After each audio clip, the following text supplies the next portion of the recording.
മൈസൂരിൽ മലയാളിക്ക് നേരെ സംഘപരിവാർ ആക്രമണം. പശുവിനെ വാങ്ങി നാട്ടിലേക്ക് വരുന്ന വഴി വാഹനം തടഞ്ഞു മർദ്ദിക്കുകയായിരുന്നു. കണ്ണൂർ കുറുമാത്തൂർ സ്വദേശി രാജേഷിനെയാണ് ആക്രമിച്ചത്.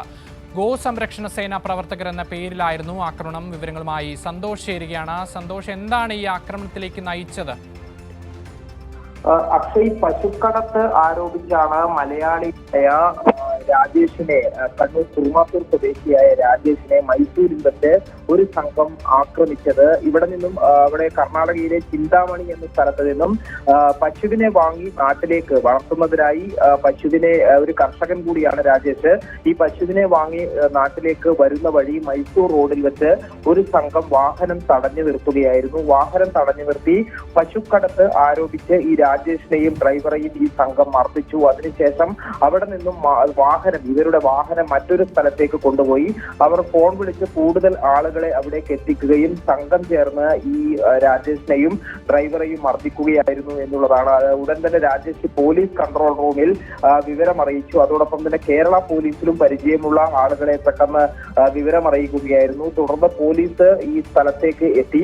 കർണാടക പോലീസ് സ്ഥലത്തെത്തി അവിടെ നിന്നും രാജേഷിനെ ഈ സംഘത്തിൽ നിന്നും മോചിപ്പിക്കുകയായിരുന്നു. ഏതായാലും ഈ രീതിയിലുള്ള സംഘങ്ങൾ കർണാടകയിലും നോർത്ത് ഇന്ത്യയിലെല്ലാം പല സ്ഥലത്തും നമ്മൾ കേട്ടതുപോലെ പശുക്കടത്ത് ആരോപിച്ച് പശുവിനെ കൊണ്ടുപോകുന്നവരെ തിരികെ എത്താം. ഇപ്പോൾ ഈ ആക്രമണത്തിന്റെ ഇരയായ രാജേഷ് കൂടി നമ്മളോടൊപ്പം ചേരുന്നുണ്ട്. രാജേഷ്, എന്താണ് ഇവരെ ഇത്തരത്തിലൊരു ആക്രമണത്തിലേക്ക് പ്രേരിപ്പിച്ചത്? ഈ കൃത്യമായിട്ടുള്ള രേഖകളടക്കം കയ്യിലുണ്ടായിരുന്നില്ലേ?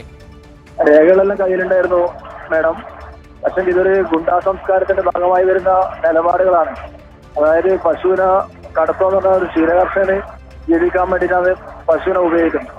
അത് ഒരു സ്ഥലത്ത് നിന്ന് ഇന്ത്യയിൽ നിന്ന് വേറെ സ്ഥലത്ത് വാങ്ങിക്കൊണ്ടുവരുമ്പം അത് തടഞ്ഞു നിർത്തി ആക്രമിച്ച് അതിലേക്ക് പൈസ ഈടാക്കാനുള്ള സംഘം നടത്തുന്ന ഒരു ഗുണ്ടാരാജ് നടപ്പാക്കാനുള്ള ശ്രമമാണ്. അത് ശരിക്ക് ഇന്ത്യയിലെ ഒട്ടക്കുള്ള ജനങ്ങളെ ഇതിനെതിരെ പ്രതികരിക്കണം. അതായത് ക്ഷീരകർഷകർക്കും കൃഷിക്കാര ഉൽപ്പന്നങ്ങളെ ഇന്ത്യയിൽ ഒട്ടക്കും സഞ്ചരിക്കാനുള്ള സ്വാതന്ത്ര്യം എല്ലാവർക്കും കൊടുക്കണം. അതൊരു തെമ്മാടിക്കൂട്ടങ്ങളുടെ കയ്യിൽ അകപ്പെട്ടു പോകാതിരിക്കാനുള്ള സമീപനം എല്ലാ ഗവൺമെന്റ് സ്വീകരിക്കണം എന്ന് പറയാനുള്ളത്. കർണാടക പോലീസിന്റെ നിലപാട് വളരെ സ്വാഗതാർഹമായിരുന്നു. അവര് ജീവന് പോലും ഭീഷണി ആയ ഒരു സംഭവത്തെ നമ്മൾ രക്ഷപ്പെട്ടത്. കേരളത്തിലുള്ള നമ്മുടെ പോലീസ് വിഭാഗവും വളരെ ശക്തമായ രീതിയിൽ, അതുപോലെ തന്നെ മാധ്യമങ്ങളും വളരെ ശക്തമായ രീതിയിൽ ഇടപെട്ടിട്ടുണ്ട്. അതിന് എല്ലാവർക്കും നന്ദി. ഈ കാര്യത്തിൽ ഇത് ഇങ്ങനെയുള്ള ഒരു സംഭവങ്ങൾ ഇല്ലാതാക്കുന്നതിന് വേണ്ടി ഒരു നിലപാടുകൾ നമ്മൾ മൊത്തത്തിൽ സ്വീകരിക്കേണ്ടിയിരിക്കുന്നു. ശരി, വളരെ നന്ദി രാജേഷ് ഈ അവസരത്തിൽ പ്രതികരിച്ചതിന്. സന്തോഷ് തുടരുകയാണ്. സന്തോഷ്, കൂടുതൽ വിശദാംശങ്ങൾ എന്തൊക്കെയാണ്? തുടരാം.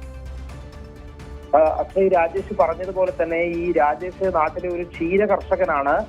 ഈ പശുക്കളെ പല സ്ഥലങ്ങളിൽ നിന്നും നല്ല ഇനം പശുക്കളെ വന്ന് വളർത്തി പാൽ വിറ്റ് ഉപജീവനം നടത്തുന്ന ആളുകളാണ്. അത്തരത്തിലുള്ള നിരവധി ആളുകൾ കേരളത്തിൽ ക്ഷീര കർഷകരുണ്ട്. അവർ നല്ല ഇനം പശുക്കളെ കർണാടകയിൽ നിന്നും തമിഴ്നാട്ടിൽ നിന്നും എല്ലാം നാട്ടിലേക്ക് വളർത്തുന്നതിനായി കൊണ്ടുവരുന്നതാണ്. അത്തരത്തിലുള്ള ഈ പശുവിനെ കൊണ്ടുവരുന്ന സംഘങ്ങളെ കൊണ്ടുവരുന്ന ആളുകളെയാണ് ഗോരക്ഷകർ എന്നുള്ള പേര് പറഞ്ഞ് സംഘപരിവാറിന്റെ ഈ സംഘങ്ങൾ ഈ പശുക്കടത്ത് ആരോപിച്ച് തടഞ്ഞു നിർത്തുകയും മർദ്ദിക്കുകയും അവരുടെ ഇന്നിപ്പോൾ രാജേഷ് പറയുന്നത് കൃത്യസമയത്ത് പോലീസിന്റെ കൺട്രോൾ റൂമിൽ വിവരം അറിയിക്കാനുള്ള വിവേകം തോന്നി അവർ ഫോണും മറ്റും പിടിച്ചു വാങ്ങുന്നതിന് മുമ്പ്. അതുകൊണ്ട് തന്നെ ആ സ്ഥലത്തേക്ക് പോലീസ് എത്തിയത് കൊണ്ടാണ് അവിടെ നിന്നും രക്ഷ പ്രാപിക്കാൻ കഴിഞ്ഞത് എന്നുള്ളതാണ്. ഇത്തരത്തിൽ അതിഭീകരമായിട്ടുള്ള മർദ്ദനമാണ് പലരും ഈ സംഭവം പുറത്തറിയാതെ പോകുന്നുണ്ട്. ഇത്തരത്തിലുള്ള സംഭവങ്ങൾ നോർത്ത് ഇന്ത്യയിലും ഉത്തര ഇന്ത്യയിൽ പല സ്ഥലങ്ങളിലും ഈ പശുക്കടത്ത് ആരോപിച്ച് ആളുകളെ ആൾക്കൂട്ട മർദ്ദനത്തിന് ഇരയാക്കുകയും കൊലപ്പെടുത്തുകയും വരെ ചെയ്യുന്ന സംഭവങ്ങൾ ഉണ്ടായിട്ടുണ്ട്. കർണാടകയിലാണ് ഇപ്പോൾ മൈസൂർ റോഡിൽ